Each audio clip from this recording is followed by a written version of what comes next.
This is Wildcat Country. It's only right. The ball's in his hands. A milestone victory for Arizona. Simon says championship. All the inside scoop on U of A athletics. It's up for the end zone. Arizona has scored a touchdown. Wildcats win. Let's go to work, brother. Welcome to another edition of Wildcat Country. Eric Cohen and Shane Dale. We are, first of all, very excited to be presented once again by Backcourt Marketing, who is an awesome sponsor for us during football season and beyond. We'll talk more about them later in the show. But as we go along here, Shane, we have a sporting event to talk about for the first time in a while. Unfortunately, it wasn't a victory, a 24-16 loss to BYU by the Wildcats football team. But as losses go, this one to me was a good loss. And call me crazy, but we saw a lot of encouraging things that at least exceeded my expectations. Would you say you were on the same page? I am 100%. And I was thinking, Eric, back to our chat with Wilton Spade a few months ago. For those who don't know, Jed Fish was Wilton's quarterbacks coach at Michigan.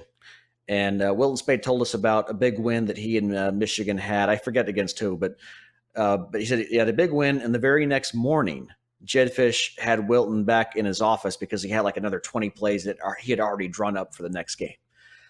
If that's Jed Fish's approach after a win, imagine what it was like after a loss. Now, I'm guessing he hasn't slept much since then, even though we weren't necessarily expecting Arizona to win that game. I'm guessing he was, and he's probably exhausted himself examining game film. This is his first time. The first time in Arizona he's been able to watch actual game film. And I'm sure he's looked at film of Arizona's next opponent as well. So I'm confident that regardless of how Saturday's game against San Diego State goes, preparation will not be an issue. I don't think it was against BYU. I think they were well prepared. I think they weathered an early storm and had a chance to tie the game in the fourth quarter, and then the wheels came off a bit at the end. They exceeded my expectations. I had them losing by 17 points. They lost by 8. A couple of field goals go differently. Maybe the game would have gone differently, but if they happen to lose against San Diego State, it won't be because of a lack of preparation. It'll be because of a lack of execution. And certainly in terms of the execution, I think Arizona did well. A lot of mistakes to correct. I think most of them are correctable, and I'm sure we'll get into that more during this first segment.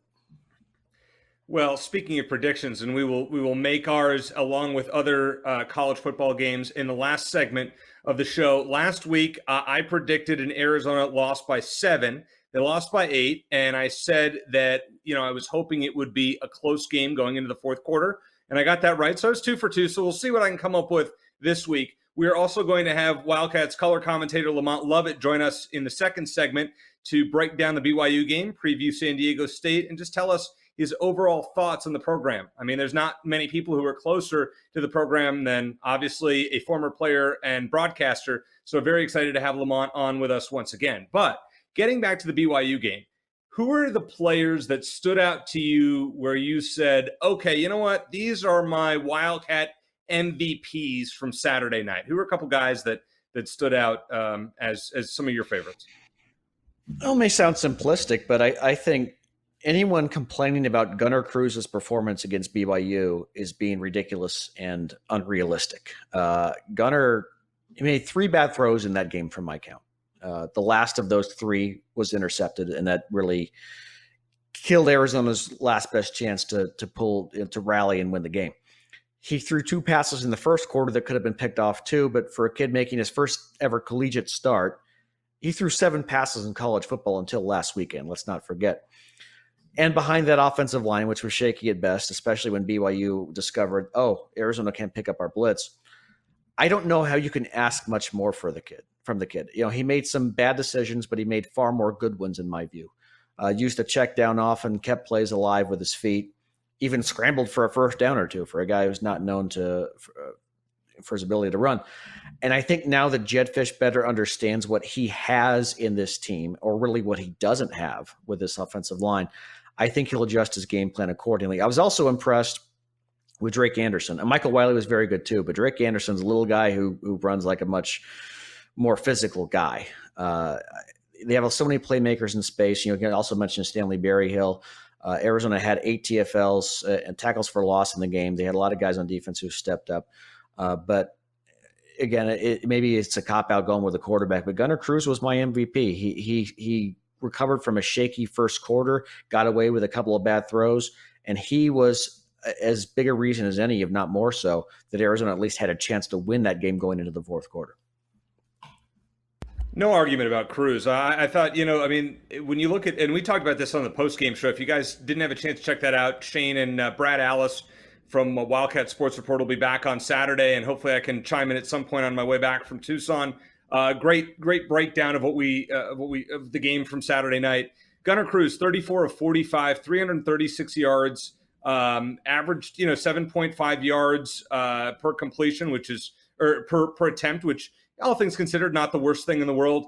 That completion percentage is phenomenal.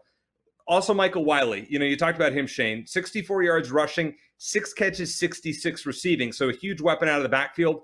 Drake Anderson, who you also brought up, 6 catches out of the backfield as well. Stanley Berryhill, 12 for 102. I mean, and just think that Jamari Joyner didn't even play. And we may have him back this week getting healthy. And to me, he's the most talented guy in the wide receiver room that I saw, at least in previous games.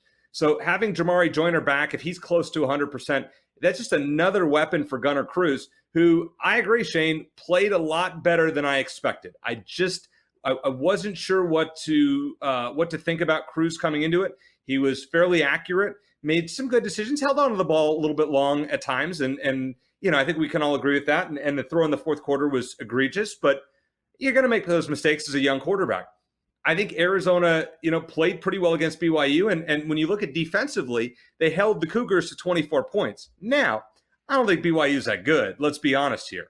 But to hold any team at this point for Arizona, including NAU, if they hold them to 24 points, based on what we saw from the defense last year, seems like a victory, doesn't it?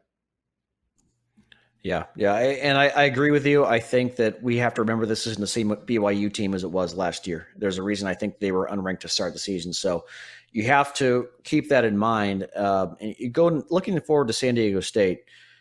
The Aztecs, we did our post-game show. They were down, I think, 10-0 to New Mexico State. Well, they came back and won 28-10. They took care of business in the second half.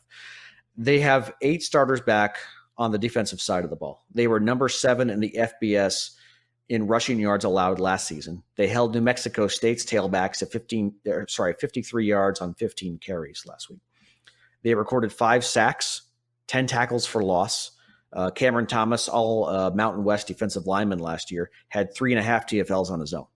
He's a guy to watch on Saturday for sure. So BYU, as much trouble as they gave Arizona and Gunnar Cruz in the second half, or really after the second quarter, once Gunnar started to get dialed in and BYU said, okay, we need to put pressure on him, and Arizona just didn't really have a great answer for that. San Diego State, I think, is going to be an even bigger problem defensively for Arizona. And if they don't establish a running game early, they could be in a bit of trouble. On the offensive side of the ball, just like BYU, San Diego State has a good tailback who can carry the load. Greg Bell had 161 yards and a touchdown on 21 carries last weekend. He had 4 straight 100-yard games last season before injuries slowed him down a bit. Their quarterback did not look good, Jordan Brookshire, who sort of unexpectedly won the starting quarterback job, from what I can gather. Completed 7 of 20 passes, threw a pick. So there could be opportunities to get to the quarterback there. I know we'll get into predictions later, Eric, but I kind of think this is going to be a butt ugly game. It's going to be a close game. If you like, low scoring defensive struggles, I think you might like this one. It's a butt ugly game Arizona can win, but I think it's going to be a game that's not going to be pretty one way or the other. Yeah, I was thinking the same thing, Shane. This one, I don't know what the over-under is in Vegas. Actually, it's 47.5. I mean, that one to me, based on what we saw from San Diego State in game one, and I'm not sure Arizona's offense is going to be cranked up to score in the mid-20s. I think you're looking at a very low-scoring game, as you said. And last week, I said, and I'm patting myself on the back, no doubt about that I said I wanted it to be a one-score game going into the fourth quarter. I mean, this week it better be a one-score game going into the fourth quarter. But what I want to see is I want to see Arizona hold a lead going into the fourth quarter. I think this is a game where I think that's very possible. And I think if Arizona is ahead going into the fourth, even by a field goal, can they hold it? What is it like to play from ahead? Ahead. We haven't seen Arizona ahead in any football game, at least last year, other than USC late in the game. The Wildcats were pretty much trailing throughout. I mean, it was 28-0 at Washington the next week. ASU, we don't even want to talk about. I mean, it was disastrous in certain areas. What will this team do going into the final 15 minutes of play if they're either tied or ahead? How will they handle it? I'm really curious to see how that plays out. Yeah, well, our producer Chris Schubert would probably like to talk about that ASU game, but no, well, that's a whole other story. But yeah, I agree with you. I think it's going to be again a low-scoring game where if being down 10 points could be it. I think it's going to be that kind of game. You mentioned or you asked about MVPs, who are the best players against BYU for Arizona. I had a hard time thinking of a defensive player because there were several who made some big plays, but no one necessarily stood out, which isn't necessarily a bad thing. Arizona had 8 tackles for loss of its own against BYU, including the safety by Trey Mason. 8 different players were credited with at least half a TFL. So that's a good sign. 4 passes broken up as a team, one for 4 different players. The only thing they didn't do was force a turnover. And we talked about it during our postgame show Saturday night / Sunday morning. Football is still a simple game. You win the battle in the trenches. You win the turnover battle. You're going to win the game almost every time. Arizona was close in both of those categories against BYU, but they lost them both. 1-0 in the turnover battle, and I think you could say in the trenches they got a little outclassed. Just a little bit. They're going to have to win at least one of those against San Diego State. The Aztecs did lose 2 starters on their offensive line from last season, including the first-team Mountain West guy. So there could be some opportunities there for Dr. Blitz, but you could see a lot of blitzes, a lot of maybe a few 3-and-outs. It could be a 3-0 halftime score. It's just going to come down to which team makes more mistakes. If Gunnar Cruz can cut out some of those mistakes he made last weekend, and again, he was a lot better after the first 2 series of the game. And I'm going into this assuming, Eric, and I know what happens when you assume. I'm assuming he's going to be the guy throughout the game. No, we're not going to see Will Plummer unless Gunnar Cruz is just miserable or goes down with an injury. I think Gunnar is going to be the guy as long as he can avoid making silly mistakes. He can even take a sack or 2. He probably will take several sacks in this game. We're just being honest about it. And trust his playmakers. You get those quick, short throws to guys in space. I like their chances. It's going to be a battle of who makes fewer mistakes. And I think if you get some pressure on San Diego State's quarterback and force him and give him opportunities to make some mistakes, I think Arizona has a shot at home. One thing we didn't talk about, Shane, the special teams. One of the MVPs for me, Kyle Osendorp, 5 punts, averaged 42.2 yards per punt, which seems like an improvement from what we've seen in recent years from Arizona, and including the one that pinned BYU back inside its own 5. And Trey Mason got the safety, which changed the momentum of that game. And one player that I want to hold off on bagging because we're not going to is Lucas Haversek, who was 2 of 4 on field goals, missed 2 crucial ones. And as you said on the post-game show on Saturday, Haversek is as reliable from 30 as he is from 50, which is scary, but the guy has a big leg, and I'm not going to pin this loss on him. And, I think it's for Wildcat fans to really look at Haversek as a weakness because I don't believe he is. He has one of the strongest legs in the conference. Is it the most accurate? No, but considering what we have seen from Arizona kickers over the years, let's be honest, guys. This has not been a kicking factory outside of Nick Folk and Steve McLaughlin. Let's be honest. Coming up next, let's talk to Lamont Lovett, color analyst for the Learfield IMG Sports Radio Network for Arizona, and get his opinions on everything from BYU to San Diego State and the sentiment around the team. Here on Wildcat Country, presented by Backcourt Marketing. Well, Shane, there's nobody better to break down Arizona's 24-16 defeat against BYU than our buddy Lamont Lovett, who is the Wildcats radio commentator on the Learfield IMG radio network. Easy for me to say that 5 times fast.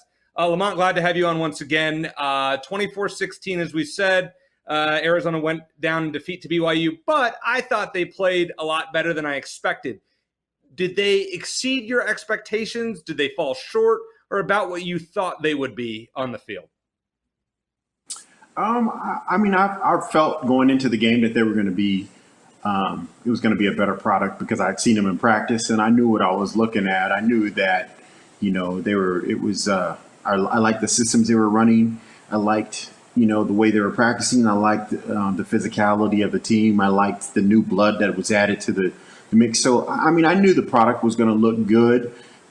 You never know what it's going to look like against another team. And then, of course, not knowing what BYU was going to be this year. So that was what I was kind of looking forward to. But going into the game, I felt comfortable with Arizona. I felt like it was going to be a better, and they really, they definitely met my expectations. I thought Gunnar played even better than I thought he was going to play. He really looked good at times in the game, and it gave me a lot of hope for the future. Agree 100% with that, Lamont. I know you just had a chat with some fellow Arizona alumni. What's the overall mood among the alumni? Because I know Jed Fish has done a great job of engaging them collectively. What's the overall mood after the first week, even though it was a loss? Do they feel maybe a little more hopeful about the program now, or about the same? No, it was really upbeat, very positive. I was listening when I got on. Guys were just talking about they were happy with the way in which guys were playing. They were happy with the intensity they saw on the field. They were happy with the fight that they saw on the field. Those are the things that, we believe are a must in this program. This is a program where, we can get good players, but we're not always, 5 stars across the board. This is a program where we've built our reputation on, hard hats, going out there and being gritty and tough. And I think that's required at this program. And I think they more than met that standard. They came out there and they fought the way Wildcats are supposed to fight. And really, if they executed a little bit better in certain areas, really had an opportunity to win the game. So I don't think we could have asked for more. I mean, obviously we would have wanted a victory, but again, I shouldn't say we couldn't ask for more. We could have asked for a victory, but I felt really good. I feel good about the direction of the program, and I was looking for a lot of improvement over last season, and I think I saw that. So, yeah, I'm very optimistic and positive about it. And then the fact they're going into a new game, you get a chance to go back and break down that film, correct your mistakes. I'm looking for them to come out a lot sharper, and really these guys, they want to win another game. I mean, they want to win a game. They haven't won a game in 13 games, so these guys, they still want to get that W under their belt. So I'm fully expecting these guys to come out with a lot of fight and get that first victory. You mentioned Gunnar Cruz's performance, and I agree with you 100%. I think overall he did a fantastic job. After those first couple of possessions, I think he got some of the kinks out and started dialing in. My concern long-term is the offensive line. It had some breakdowns. BYU started to blitz once Gunnar started to get dialed in. What are your overall thoughts on how the offensive line played, and is it possible to sort of correct some of those mistakes going into San Diego State? I think so. I mean, the offensive line is kind of like a defensive back. You don't really notice anything until something goes wrong. If everything's going right, if they run a run play to get 5 yards, everyone's like, so what? But if you see somebody come free, you're like, oh man, the line's screwing up, And so there was a lot of plays that they did well on, to be honest. I mean, the running backs were averaging 5 yards a carry. If you go back and look at the game, that's not bad. That's not bad at all. There were times, where they were assignment sound, but somebody got beat at the point of attack, and those again come back to fundamentals and things of that nature. Sometimes the defender just beats you. I mean, that's part of the game. You beat them some plays, they beat you some plays. But I thought overall, I mean, I wasn't disappointed in their play. I think that there's things that are correctable that I saw there. If the quarterback threw for 300 some yards, he wasn't on his back the whole game either. Yeah, he got sacked. He got sacked 4 times. But again, sacks, as an analyst, sacks a lot of times come down to the quarterback too. Sometimes it comes down to the line, but a lot of times it comes down to taking sacks. You have to be, as a quarterback, you have to have the mindset that if there's nothing there, I got to throw the ball away. I can't take a sack. I can't put my team in a bad situation. Get rid of the ball, live to play another down. If there's nothing there to be got, throw the ball away, punt, let your defense play. I think Gunnar was trying to, he was trying to make plays as a quarterback, and it's understandable because he's trying to, he's trying to win a game, he's trying to make plays, but at the same time, you got to keep your head, you got to keep your focus.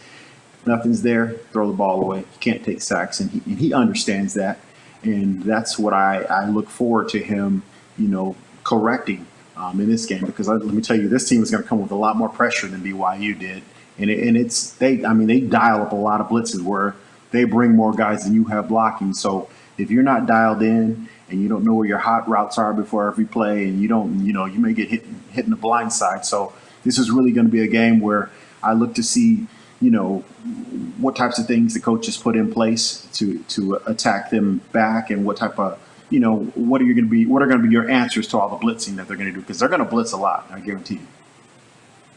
Yeah, it's going to be interesting to see if Gunnar Cruz can avoid the mistakes. For example, the big mistake that he made in the fourth quarter throwing that deep ball, which obviously wasn't pretty and, killed that momentum that Arizona had at the time. I want to switch to the defensive side of the football. I thought Arizona played a lot better on defense. Don Brown's unit was pretty, good compared to what we had seen at least last year and probably the year before that. But one thing that concerned me is watching Tyler Algier kind of run all over them. And now you're facing a pretty darn good running back at San Diego State and Greg Bell, who averaged 7.7 yards a carry last week against New Mexico State. What do you think Arizona needs to do a better job of specifically to prevent that run game from exploding for San Diego State? Well, I thought Algiers played well, but I thought the defense played well too. I thought they played tough against the run. I thought that BYU did a nice job at times of using deception. I don't think that they were just getting dominated at the point of attack the entire game. It was back and forth. So Algiers is a good back, and I'm not taking anything away from him. He got his yardage, but I think the defense got their. I think they got their pound of flesh too in that game. And they hit the guys and they got a safety. They got some tackles for losses. So I thought it was back and forth. I think that they'll go back again, just like we talked about on offense, and look at where you can make some corrections, where you can make your run fits a little bit better, and they'll be ready because they know in this game. This is one of this is one of those games. If it was a boxing match, this will be you're facing a brawler that's going to come straight forward at you and just like, what you got, and can you stop me? If you can't stop me, I'm going to knock you out. Either you're going to stop me or not stop me. That's really the type of offense that San Diego State plays. They press the issue with running the ball at you and running it downhill.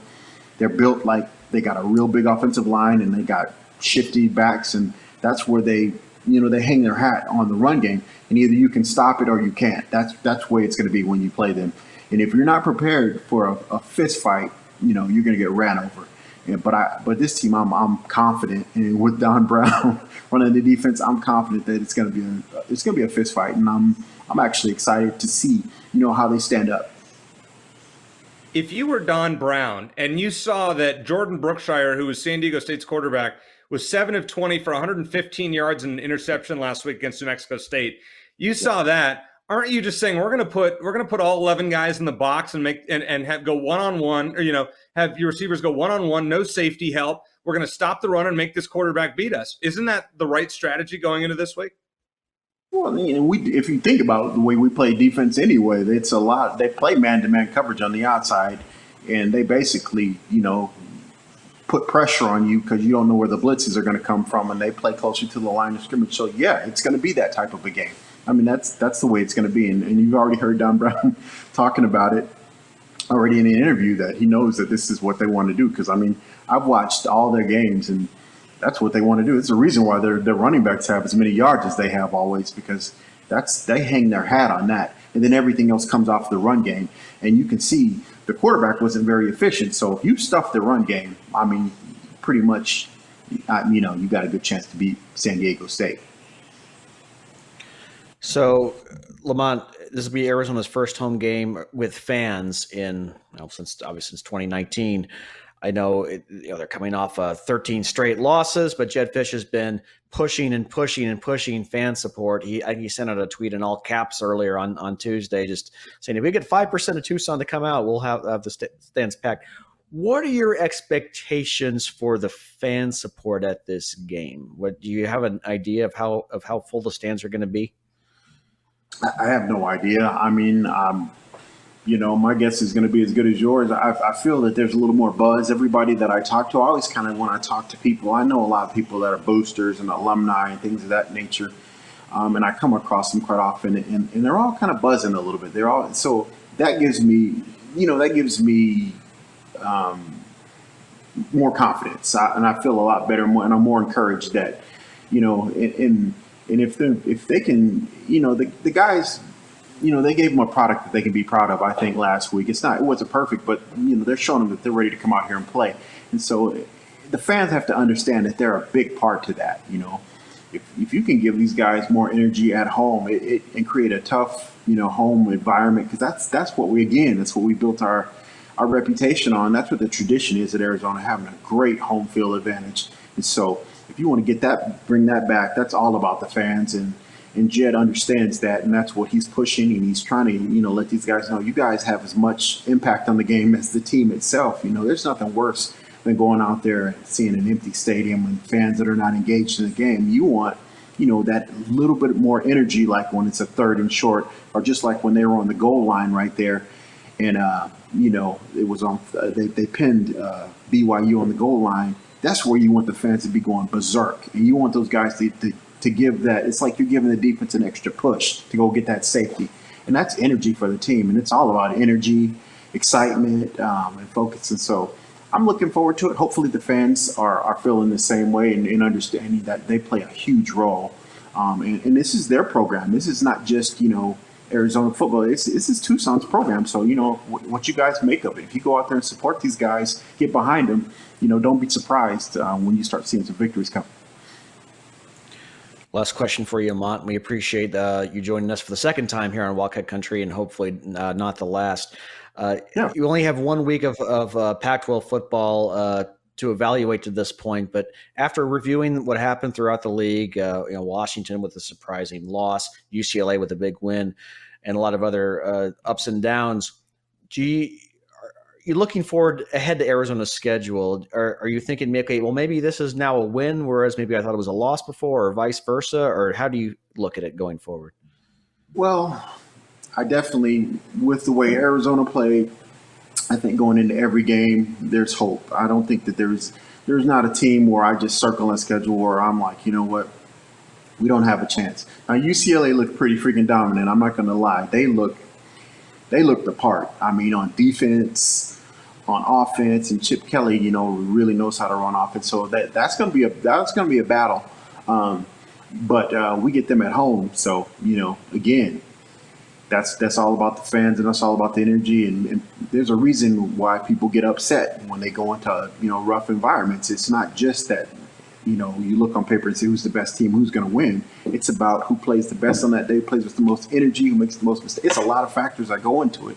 And so what we really want to do is create that incredible home field advantage that, we've had in the past year. I've been on the field in Arizona where the fans are screaming so loud that you'd feel it inside of your chest. That's what you want the other team to feel when that crowd is going crazy out there. So again, Tucson represent, come out and show out and show Coach Fish and the team what Tucson's all about. Well, it won't be just those from Tucson, Lamont, because those of us who like to drive down and haven't been to a home game since November of 2019 against Utah, where it was a ghost town, as I like to say, at Arizona Stadium, we were practicing social distancing long before it was popular because nobody was at that Utah game. It was embarrassing. This weekend is going to be great, and I'm really excited. My last question for you is, what parallels do you see between this Arizona team and some of the teams you played on, specifically, let's say the 91 and 92 teams before Arizona kind of turned that corner for the Desert Swarm? Do you see any parallels early on between this team and some of the teams you played on? Where I do see parallels is in what the staff is doing. They understand, Fish is saying all the right things. When I played for Coach Tomey, who was a coach that he had going into every game, he had keys to victory. And, all his keys to victory really talked about how to not lose the game first. You got to learn how to not lose the game first. You got to play tough defense. You can't turn the ball over. You got to win special situations. You got to win in the kicking game. So those are all the areas where I think that, this team is focused on, so they understand what the formula is, and then the rest of it is just going out and executing. You got to make a certain number of plays to win a game, and I really feel like this staff is, in terms of preparation, really feel like going into the game, I'm confident that our schemes, our systems are the right systems in place. I'm confident that the coaches are going to make the right decisions, and at that point, what's left is the crowd energy. What's left is the players playing like their hair is on fire. What's left is execution, and so they can do it. These guys, there's enough talent there for these guys to make some noise. I'm not saying we're going to the national championship or anything like that this year, but there's talent on this team, and if we can get these guys to play out of their mind, and that's really what the goal is. You make these guys continue to be really fundamental and play hard. Roll the football out there and see what happens.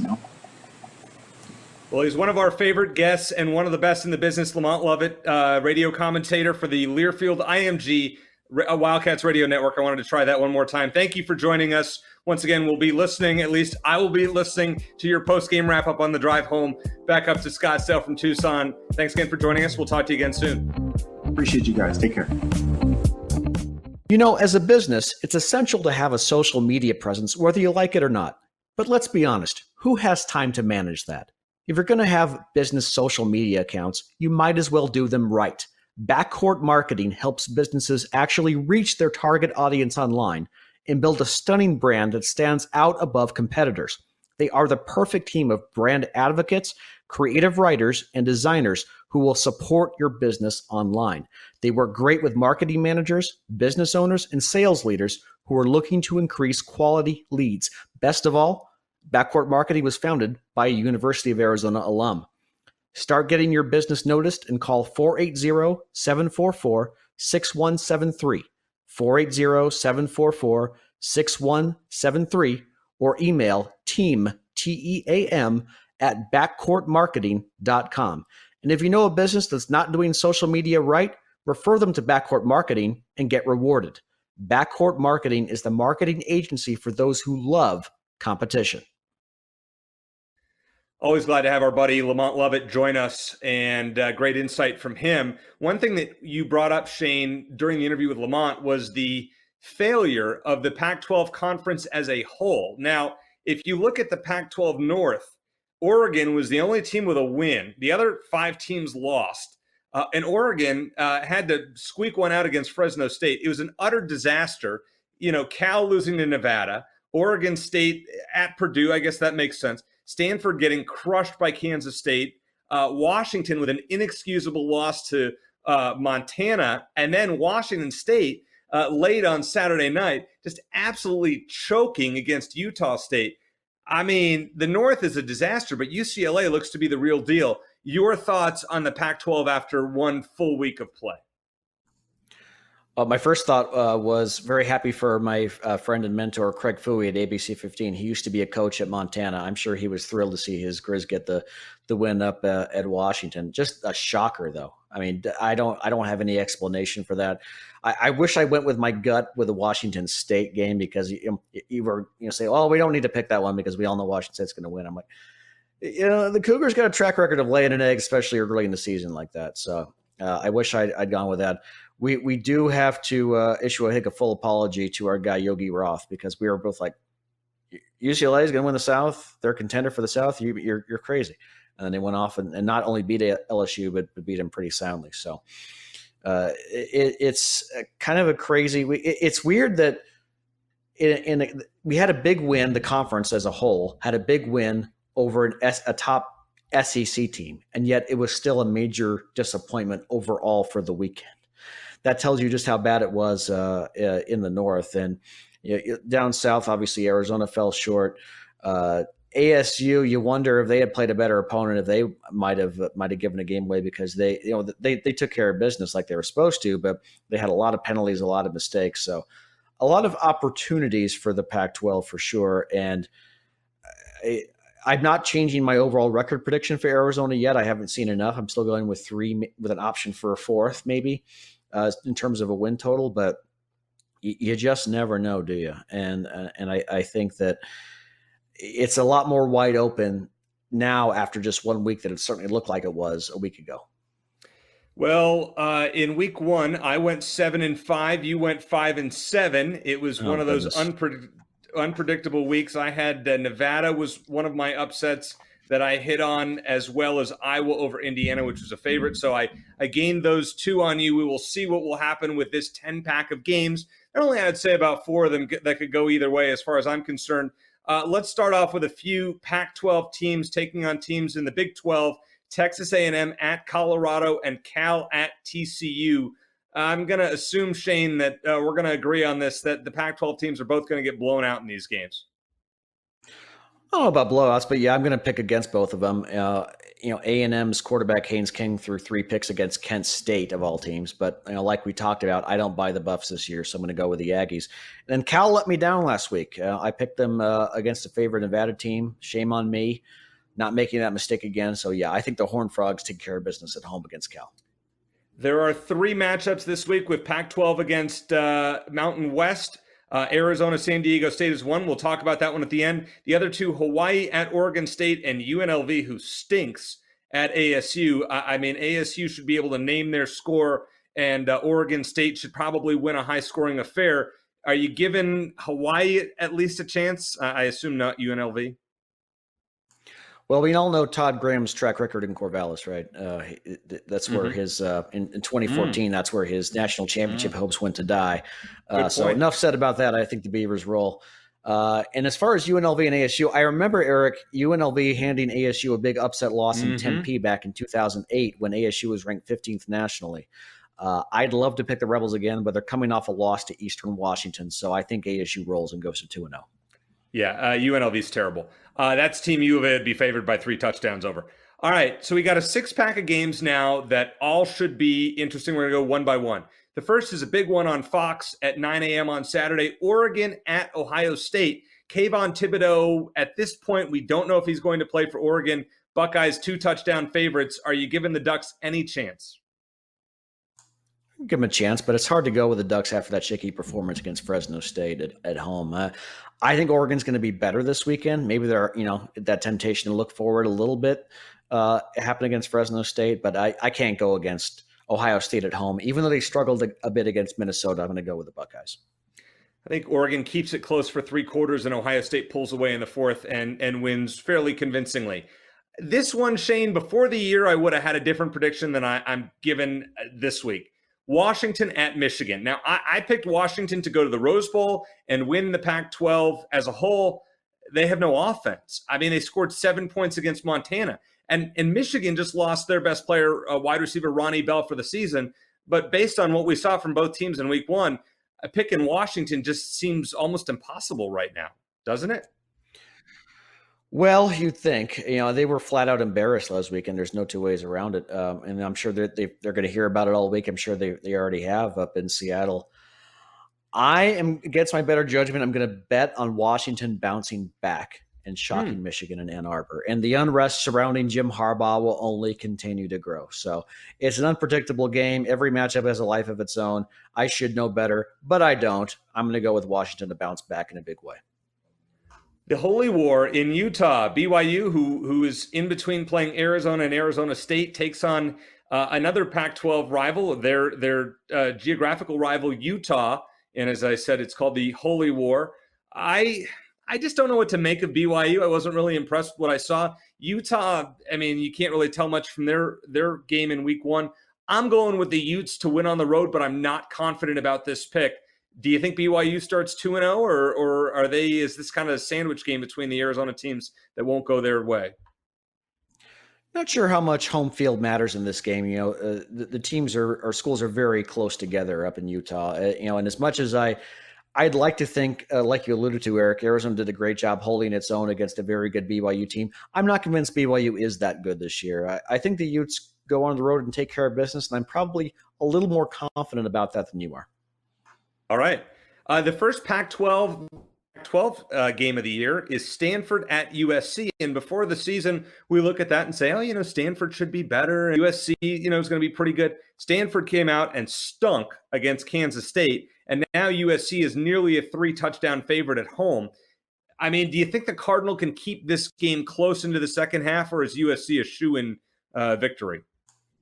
I think Stanford will play better, but it's another situation of shame on me for picking you a second time after I picked them to beat K-State. I think Keaton Slovis and the Trojans should roll in that one. I know Stanford had a long history of a beating USC, but I think that era is long gone. I think USC takes care of business at home.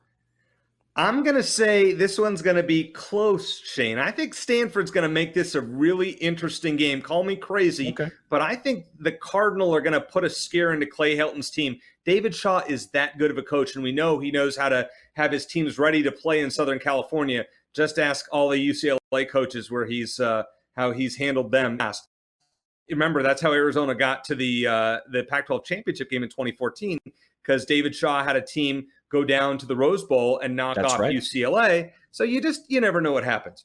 College game day is in Ames, Iowa, for Iowa against Iowa State, which is an interesting matchup this weekend. You were not big on Iowa last week. I was. Iowa came out, took care of business, smoked Indiana. Iowa State, very unimpressive against Northern Iowa.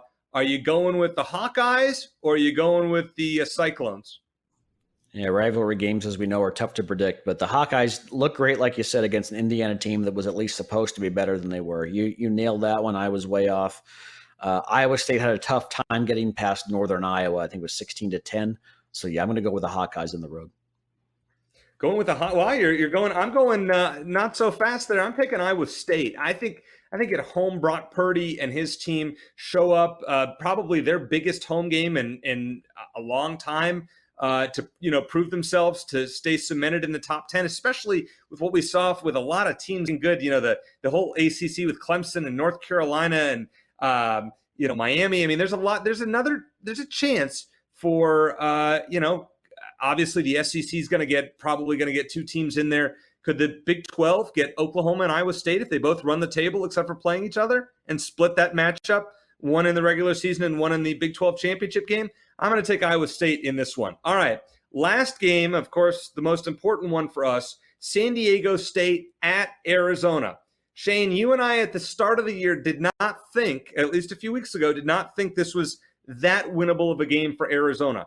Give me a score prediction, and what do you think will happen on Saturday night in Tucson? Well, first of all, I got to mention this guy here, Steve Kerr. If you're watching, I got my Gem Mint Steve Kerr rookie card here. He's the honorary captain, as it was announced for this game. So had to show it off real quick. But yeah, like I said, Eric, thank you. I'm expecting an ugly game with a lot of punts, probably at least a couple turnovers on each side. I hope it doesn't come down to a last-second field goal for Arizona because, Lucas Haversick, and I don't want to slam him like you said, but he's 50-50. He's a coin flip, regardless of how long a kick is. That San Diego State defense concerns me. And, what Lamont told us about them blitzing, it sounds like they're going to be in a contest with Don Brown as far as who wants to blitz the most. I think defensively, San Diego State is a better unit than Arizona saw against BYU last week. They have a lot of returning players. BYU had a lot of new faces. I think the Wildcats are going to really struggle to get the run game going as much as I'd like to pick Arizona. That's why I'm going to go with San Diego State in a close, low-scoring game. I'm going to say 17-16 Aztecs. All right, so you're going 1-point game going in favor of San Diego State. Well, I also am saying this is going to be a 1-point game, a little bit higher scoring than you are. Something just tells me, Shane, that we've turned the corner, that Arizona has the nation's longest losing streak, but you know what? That's going to end on Saturday night. I don't know why I'm making this pick. Maybe when I saw that Las Vegas actually has the Wildcats favored in this game by 1 point, ironically, something just feels different about this one. Arizona 21, San Diego State 20.